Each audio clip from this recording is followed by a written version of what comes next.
Welcome back to Celebrity Radio. It's Alex Belfield talking to an old friend and a true star, Christopher Biggins. How are you? I'm very, very well indeed, thank you. We've just done a matinee, which went really, really well. The audiences here are fantastic in Nottingham at the Theatre Royal. It's a great joy and an honour to be here in this 150th year of the theatre. Let's talk about you. So much has happened since we last spoke. We did this wonderful hour special for the BBC just a few years ago, and since then we have to talk about Friends. It's been an awfully difficult year. Two of the most important people in your life, Silla and Jackie Collins, we lost. How are you doing? Well, I'm doing well, and Linda Bellingham too.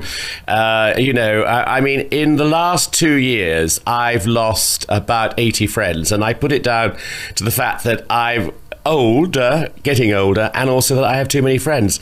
But it has been absolutely ghastly, I can't tell you, and especially Silla and Linda and Jackie. I mean, I saw Jackie, literally, she was at Jones Collins's damehood party, and I spoke to her for a good half an hour, and we had a laugh, and she was great. And then she came back and did Loose Women, and I rang a friend and said, I think she's had some terrible work done. Never occurred to me she was ill. I thought she'd had some awful plastic surgery done. And of course, after that interview, she went back to America, she went to bed, and she died. I mean, and nobody knew. And I think it was great that nobody knew, because that's what Jackie wanted. I mean, a lot of her friends said, oh, this is terrible, how dare she not tell us? But that's her prerogative, and I stand by her. Linda Bellingham, of course, that was so tragic. I mean, a friend of mine for so long. And then Silla Black. I mean, I still keep thinking I must ring Silla. And then I think, well, I can't, because she's not there. And we always used to finish off our conversations. I used to say to her, well, okay, see you next week, and love you very much. And she used to say, love you more. And the phone would go down. And I really missed that. And then every year at Christmas time, in the pantomime, she used to send me flowers. And of course, they didn't arrive this year. So it was a sadness. Did you say 80 people you've lost? 80 people. I mean, I think that the trouble is there's lots of, most of the people I know with cancer. My best girlfriend in the world was alcohol. I mean, there are so many things now that take people away. It's terrifying. I mean, that's why I do so much for charity, because we need to resolve all these problems that there are in the world, and there are so many. Do you view it that you've been gifted with the presence of these people, and that's how you get through your day? Because if not, it would be awfully depressing. It would be depressing. And no, you're absolutely right. I mean, the joy that I've had with everybody, the people that I know who are no longer with us, has been phenomenal. I mean, it's the laughs that we've had, the sad times, the good times, the bad times, everything about it has been wonderful, and I would never have missed it. And I'm really lucky to be blessed with a huge amount of fantastic friends. You've had such an amazing career and life. As you look back, as you sit here at this point, starring in a pantomime, you're still at it. Again, you've beaten the odds. You're still in work, and you're still here, and you're still current and relevant. I know. I mean, it's amazing. I mean, I suppose the current and relevance thing has to be put down to I'm a Celebrity, Get Me Out of Here, which, believe it or not, is 8 years ago. I mean, people say to me, oh, we love you. Still, we loved you in the jungle. And I say it was 8 years ago. They said, no, don't be silly, it can't be. Well, of course it was. And that was a turning point in my career. I mean, I'd done everything by then. And then suddenly winning and finding the love and affection of the whole country practically behind me was just phenomenal. I mean, it was extraordinary. And I'm still living off it, which is fantastic. Yeah, and we do need to be a bit real in this interview, because I interviewed you just shortly afterwards, a couple of weeks, and I walked past you, I didn't recognise you, you were so thin.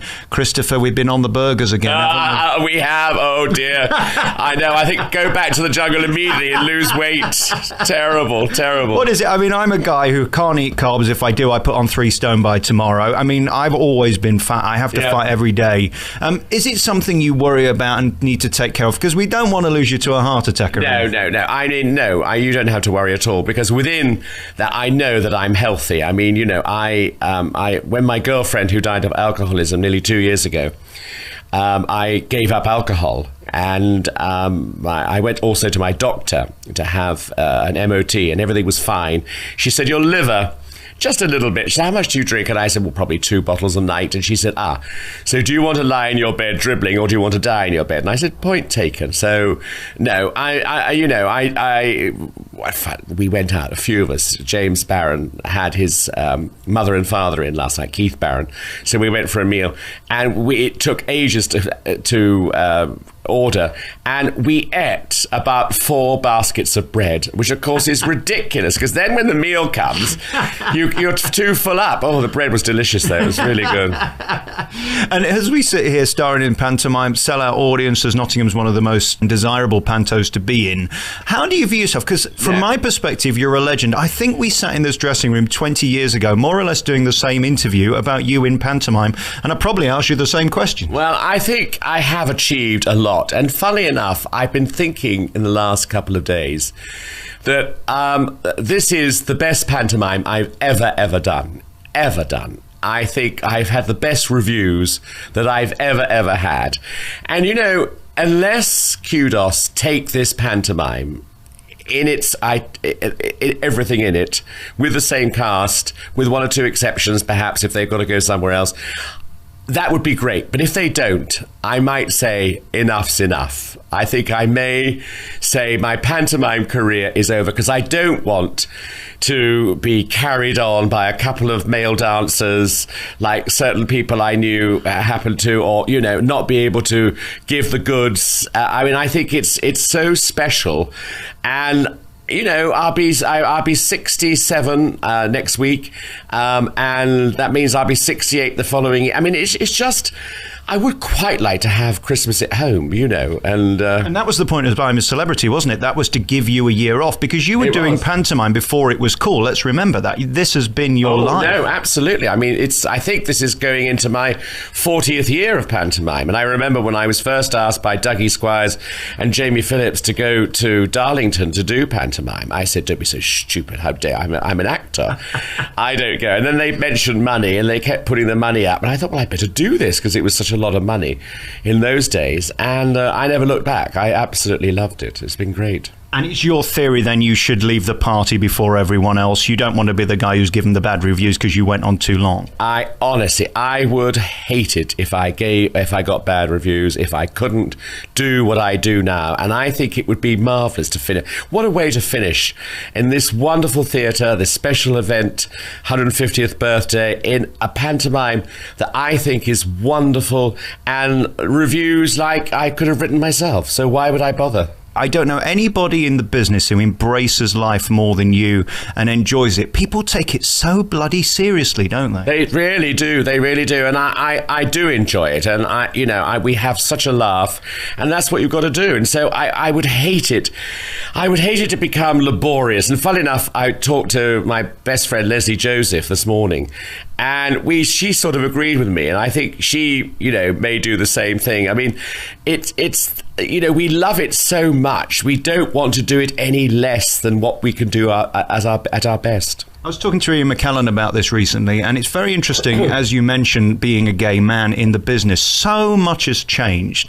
Do you think it's inspiring now that it is no longer an issue whether you're gay or straight? People don't care, or is it still a problem, but we don't talk about it? No, it's not a problem. And I think there are more people in television who are gay than ever before. I mean, it's extraordinary.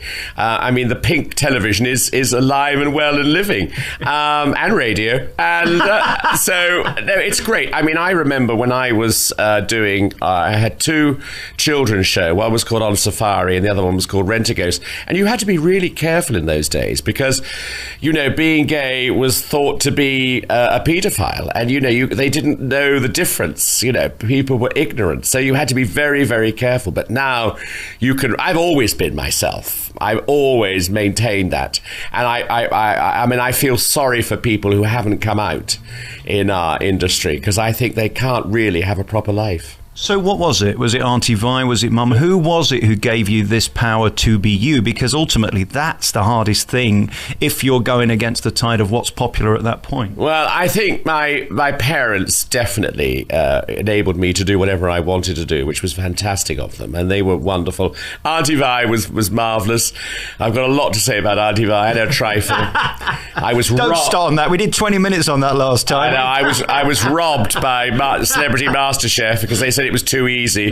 Who said that Celebrity MasterChef have to be easy? Difficult, rather. So, no. I mean, I don't know where it comes from, but I'm thrilled that I am who I am. Were you ever turned down for work? Did anybody ever talk to you about it? Or the fact that you were so confident, did that sort of override all that stuff? Well, I'm not aware of being turned down for work. I mean, I'm sure I have been, but still, work comes in, I mean,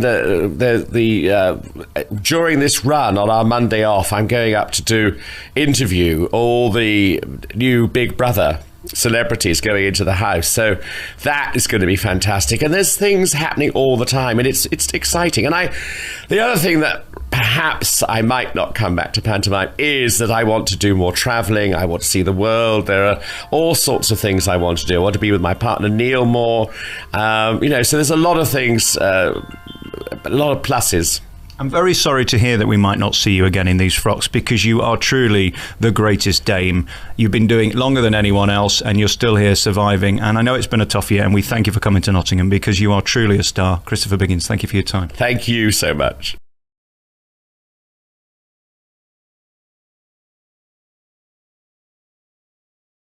Hello and welcome to an exclusive hour-long programme with me, Alex Belfield, talking to a man I have known for so long, for so many years, and year in, year out, we talk about different projects, and now he's back with a brand new book. Christopher Biggins, how nice to see you again. Very nice to see you, Alex, so I'm really thrilled to be here. A book. Who'd have thought? Well, except that who wouldn't? I'm 60 this year, this Christmas, and, I had a great life, and I have a story to tell, and because, of course, coming out of the jungle, everybody wanted this book, and we had about 8 publishers, and we chose John Blake, and I found it very cathartic. I mean, I can remember everything that happened 50 years ago, 40 years ago, 30, 20, 15, 10, 5. Ask me what I did last week. I have no idea at all, but that's an age thing. I'm not, but I really enjoyed doing it. When you write a book like this, it's so open and so honest. There must be things that you didn't want to reveal. Did you worry about that? No, I didn't, because I felt that the reason I haven't done it before was that I really wanted to be honest about it, And of course, one worries about one's family. My mother and father are still alive, and you didn't want to hurt them or upset them. And luckily, I don't think I have. But I wanted to be honest, because I don't see the point of writing something and not mentioning certain things which, are very important. And then I think it's quite good for the writer to get it off his chest too. You sort of, I've never had a problem, you see. I've always been myself. I mean, there were areas in my life where I had to be careful about my sexuality because, you couldn't really be an outrageous queen running around doing a TV series for children because you were put in the same class as paedophiles, which really annoyed me because I just can't understand it. But anyway, there's things like that, and so you had to be a bit more careful.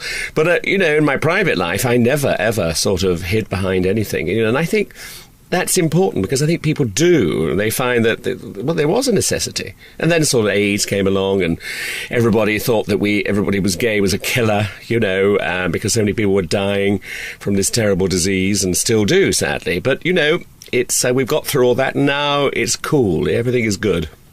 And as for you being Mr. Showbiz today, it's interesting over the years that I've talked to you, show business has changed so much, and it seems to me there's a bit of a drought now. There aren't that many people who come on a show and give it 100% and have a big personality and do a great appearance. It seems like people are a bit bored of being showbiz, and they're getting younger and fewer stories to tell. The whole thing's changed, hasn't it? It has, and I think you're right. I don't think it's changed for the better. I mean, I think, in the good old days, showbiz was for show business, and now people are embarrassed by it.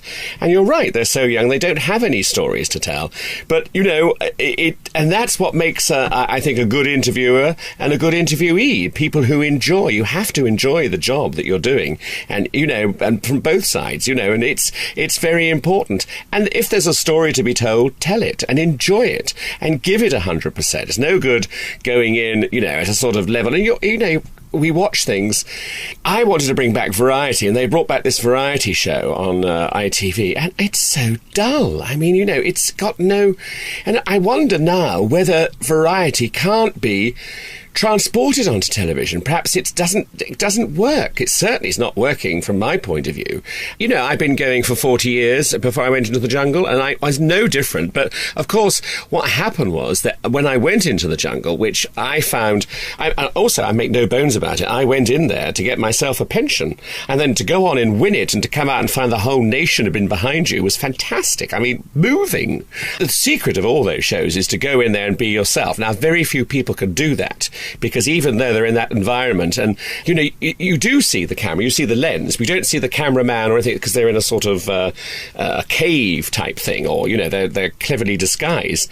But they are there, and you do see them. But the only time you're aware of them is when someone sneezes, and you go, "Bless you." But some people, I think, really played to the camera. I know they did. I mean, you know, Janice Dickinson, who is a professional reality TV star, she was totally aware which way to place herself. I honestly didn't think of the camera once. The only time I thought ever about anything in there to do with the technical side was when I did the dirty give us a clue charades, you know, which is hysterical, and everybody was laughing. And as I finished it, I thought, well, that won't go out on primetime television. But of course, to my amazement, it did. And I think possibly it could be one of the things that won it for me, because it's such a good gag, and it's, you know, irreverent and brilliant. But you have to be yourself. If you start acting, you're done for. And of course, the biggest thing is the boredom. I mean, there is nothing to do, nothing to read, nothing to listen to, nothing to watch, nothing to... You know, it's extraordinary. All you have is those other 11 people. And that's, of course, deliberate, because then you get conflict. Of course you do. I mean, they're not going to put 12 nice people in there who all get on well and have a lovely, jolly time. I get to interview all kinds of people. In that chair on Wednesday will be Jackie Collins, your old pal. Yes. What can I ask her? What would be the killer question? I think the killer question would be... It's very interesting, because Jackie is a terrific girl. She really is. I knew her when she was married to Oscar, and she was devoted to Oscar, a really, really nice man. And over the years, I've not seen her as much, but I would think... I would go for the angle of why does she dress like she does? Because that would be quite interesting, because she does dress... very, very sexily and very well. And I have a feeling that is probably the key to the sisters, because Joan is exactly the same, who I know much better. But Jackie is a bit more outrageous, a bit more sort of, with her prince. She sort of goes a bit further than her sister does. Joan, I always feel, Jo's very couture and goes to all the designers. I have a feeling that Jackie isn't, but Jackie there's a slight tartiness about Jackie, I think, which of course is brilliant because of how she writes. But I think, you know, if you're going on an aeroplane and you're at the airport and you see a Jackie Collins book, you think, well, actually, I'm going to get that because, you know, I'm going to have a good old laugh, you know, for the 3, 4, 12-hour flight you've got ahead of you. I was thrilled, by the way. Barbara Windsor couldn't come to my book launch, but she rang me from the airport. She was going on holiday, and she said, I've just seen your book in the airport, so I've just bought it. And then she texted me to say how much she'd enjoyed it, which I thought was thrilling. It's lovely to see, you know, your book on a shelf. And it is true, you do go around moving them around, putting them in a better position. I deny anyone to deny that. But everyone's at it in Los Angeles, according to Jackie. I wonder if she's at it. It's interesting. Do you think I could ask her that? I think you could, actually. I mean, she'll answer, because she's very honest and she's very upfront. I say she's very honest. She might lie to you. How about I say to her, I was with Biggins on Monday, yes, and he said to me, can I ask you, are you at it? Yeah, I'd do that. Absolutely do that. I'll text you then on Wednesday and let you know what she said. What the reply was.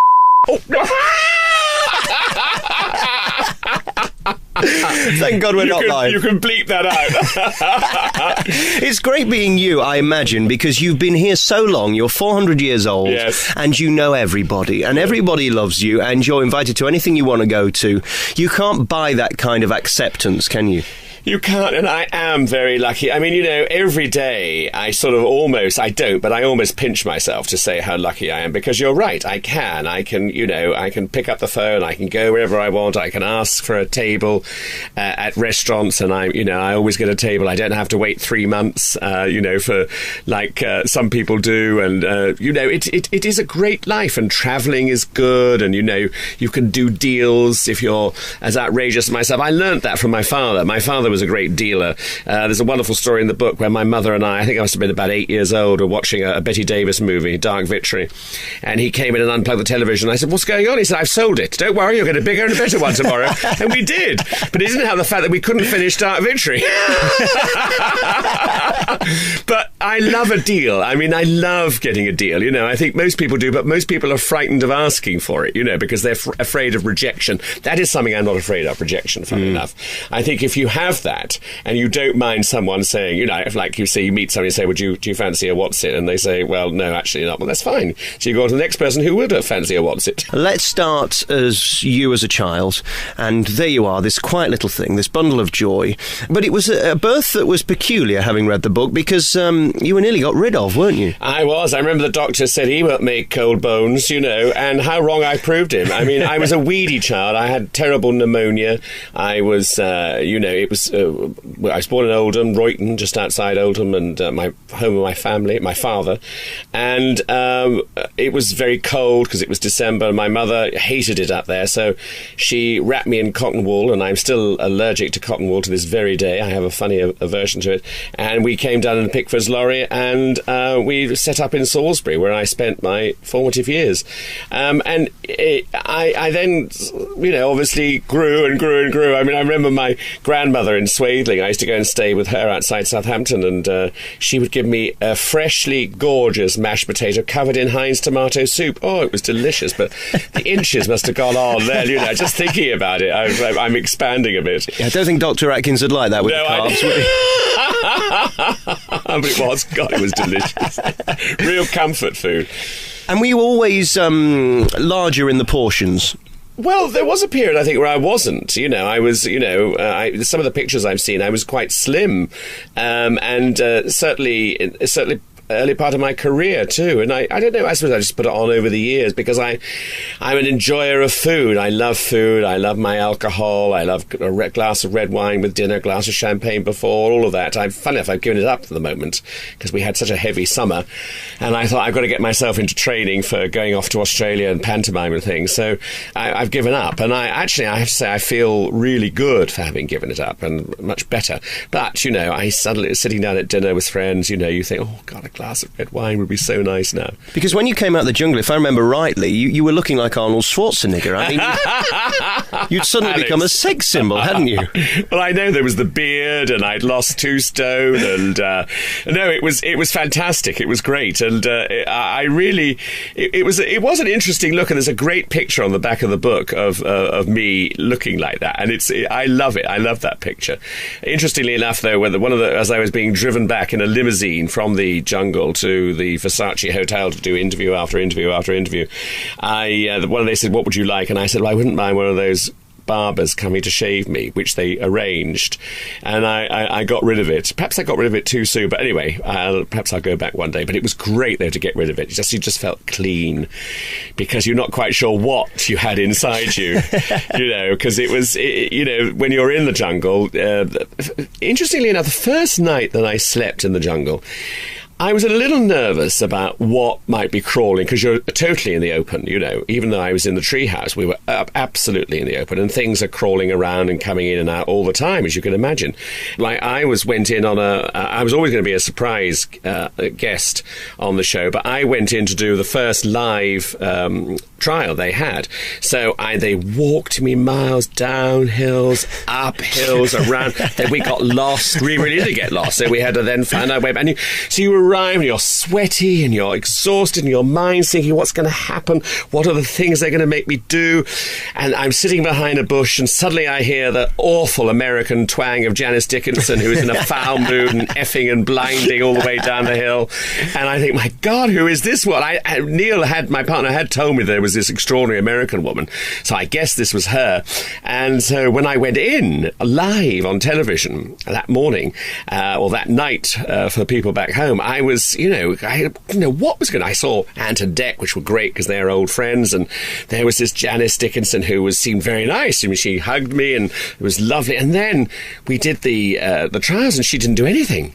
If it hadn't been for me, we wouldn't have eaten that night. And and I did things that I thought all the things I did, I would never have thought I could possibly do, but I did them. And I did them because I thought, I'm here, I might as well do it. We're back on your favourite local radio station with Christopher Biggins today. Were you then a shrinking violet as a child? When did this happen? Well, I don't know. When did this? By the way, listeners, he's pointing to me, did a rather grand gesture with both hands, enveloping me. I want you to know that. I suppose it happened. I was always very gregarious, I suppose. I loved school. I mean, I really enjoyed it. And my great auntie Vi, who insisted I have a locution lesson, because all my family taught like that, because they come from Wiltshire.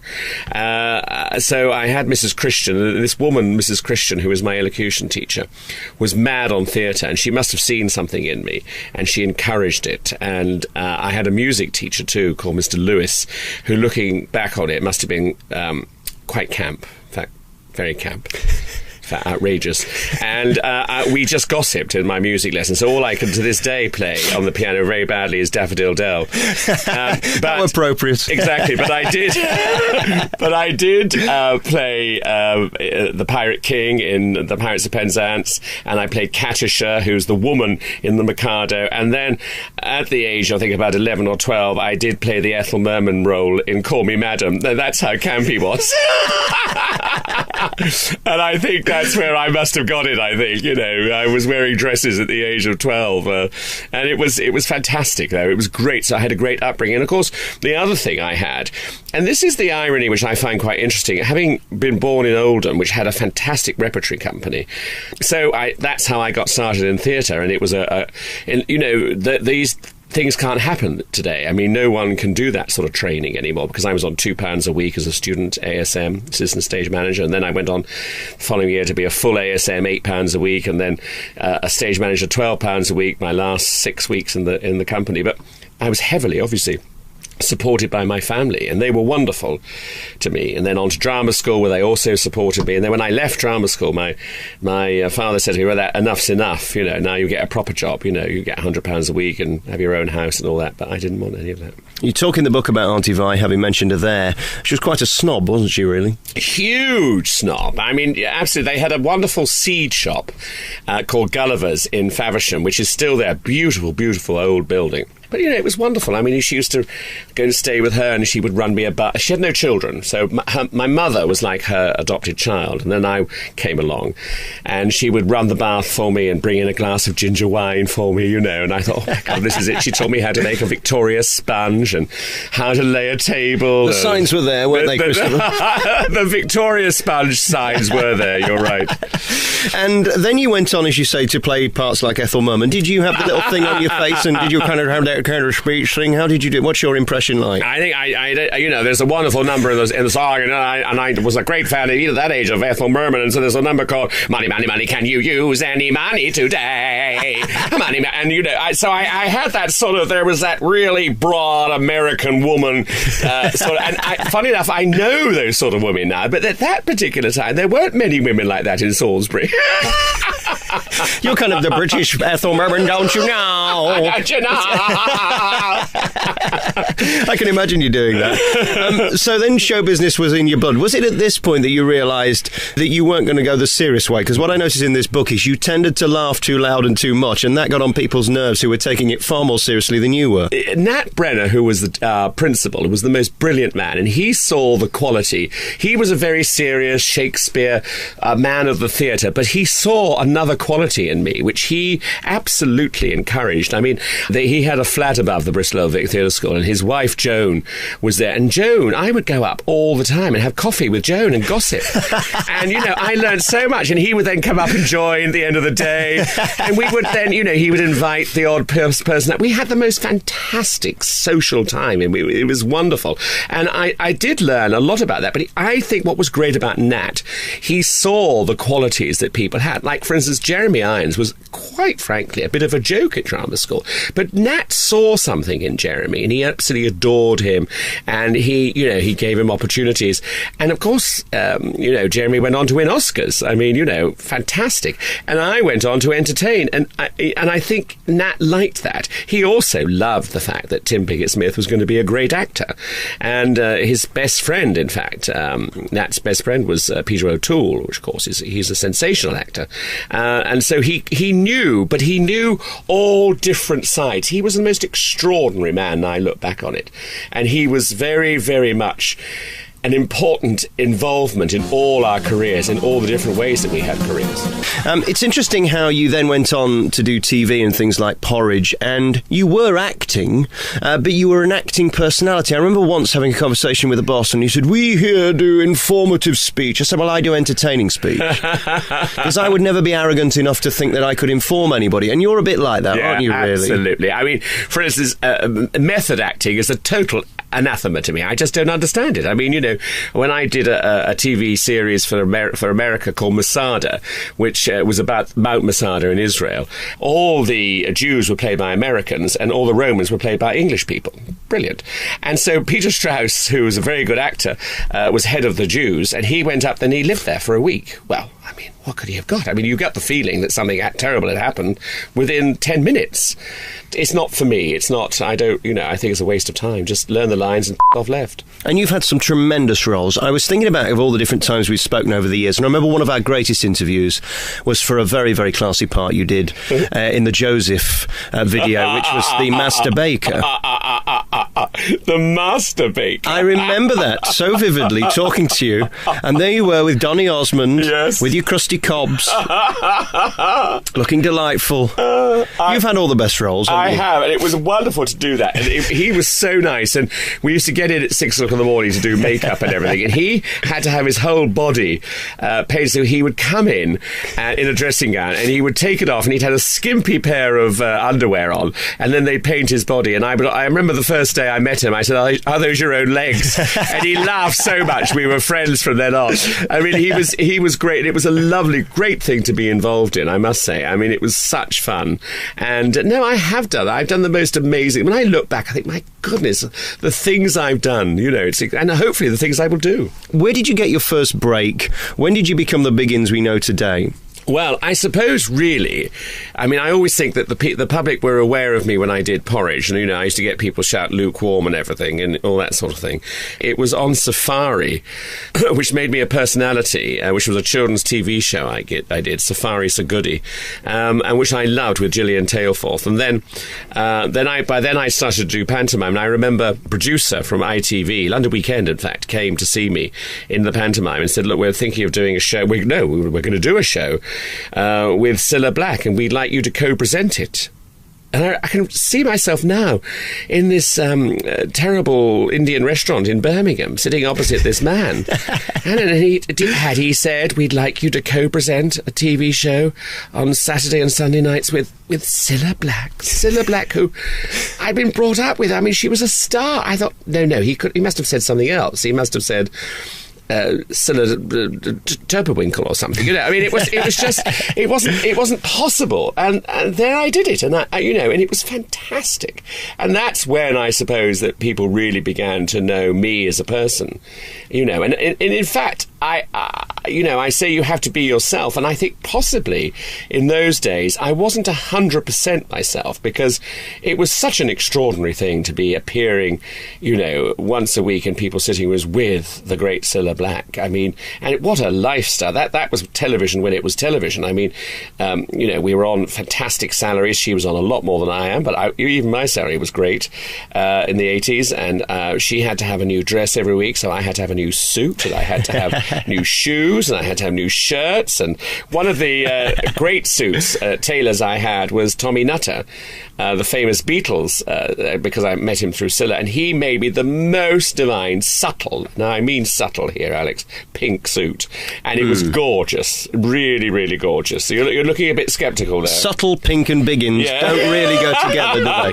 Let's be honest. But it was a great suit. I was lucky enough to go to Silla's place last year to do an hour special with her. Yeah. And I'd only ever seen before in the movies where you're in a huge, great big building and you press the lift and it opens in her front room. I know. know, isn't that chic? I'm so pleased she got it because, of course, sadly Bobby died and, you know, her life was turned over. And, you know, the house in the country is so big and, you know, she loves London life and it's wonderful for her to have that apartment, which I think is brilliant. And it opens into her drawing room. It's wonderful. You are the greatest dame in the business, and I'm not joking. I have seen you in various pantomimes over the last 10 or 15 years, and you just steal the show. You were born to do that, and I don't see this as being second class or a bad actor. I think it's having to be a great actor.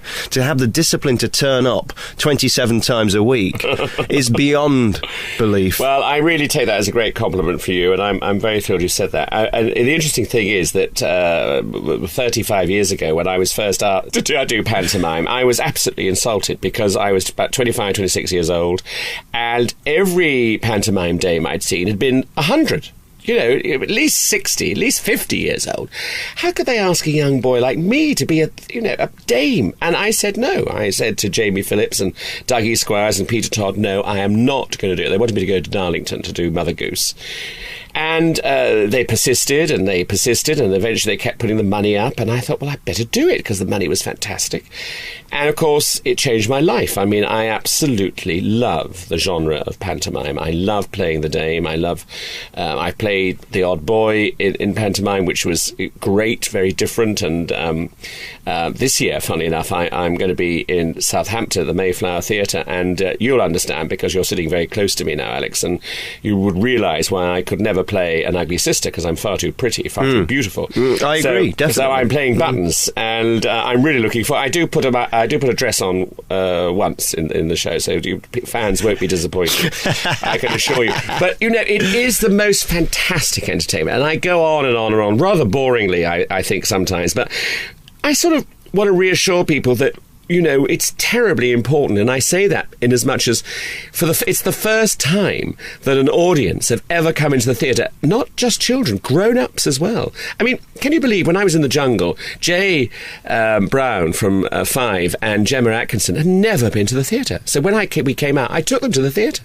And Gemma said to me, when the curtain went up, she said, they're so close. And it's fascinating, but there are so many people. Now, if we do a good job, and I know we do a good job, i.e. pantomime involving me. And what you do is kind of special because you don't play a guy playing a woman, you actually play a woman. It's a funny thing, isn't it, the dame? Yeah, it is a very funny thing. I mean, I think that, I don't like, with the exception of one person I know, I don't like drag queens playing dames because I think it's wrong. I think it's a wrong perspective on it. I think you can get away with it as ugly sisters. I mean, we're very lucky this year. We've got Matthew Kelly and his son, because they're the ugliest people I know, playing the ugly sisters. and Matthew is a brilliant actor, and his son is too. So I think we're going to have a great. But you know, it is. I like to wear a different costume every entrance because it is, you want to get a laugh immediately when you come. And of course, being big, I wear costumes so well, and. Costumes are very freaky, though. I won't have them in the dressing room.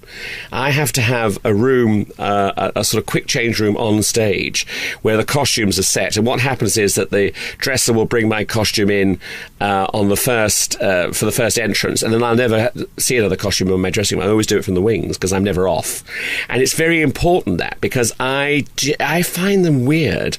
You know, in what way? Lines and lines of these highly coloured, outrageous costumes glaring at me, and it's almost like I feel they're all going to take a life of their own, and suddenly when I'm lying down having a rest, come and smother me or something, so I have a great thing about it. I keep them out as much as possible. You mentioned a couple of times in the show that you wanted to do things and you said no, and then they offered you more money. How do you do that? Because whenever I say no, I don't want it, they always say okay then, and then they walk away. Well, they have walked away occasionally in my career, but I think, I'm lucky enough to be quite unique. I don't think there are many Bigginses around. No, definitely. I agree with that. I think it's one thing, and I think, I've just been lucky in the things that But there are times when they say, no, I'm sorry, that's it, you can go. Congratulations on being you, and congratulations on the new book, Just Biggins. It's great, and I'll tell you what I always do, and I'll be honest with you, I always flick to the pictures first and then read it afterwards. And seeing you there with Margaret Thatcher and some of the remarkable people you've met, it really makes you, A, realise how long you've been around and doing it, and B, it doesn't matter what people think because you're still there. And yes, you'll have peaks where you're on I'm a Celebrity, and you'll have troughs when you're not in the papers, but you're still there. And year on year, whether it be through Chitty or the Joseph video, you're doing stuff. And that's such a great place to be because there's so many people sat at home looking at the wall, aren't there? There are, and I do, as I said earlier, I do pinch myself because I am very lucky, and I've done wonderful things, and there's, hopefully it will continue, but you never know in our business. And the sad thing is that there are a lot of people at home looking at the wallpaper and who are brilliant.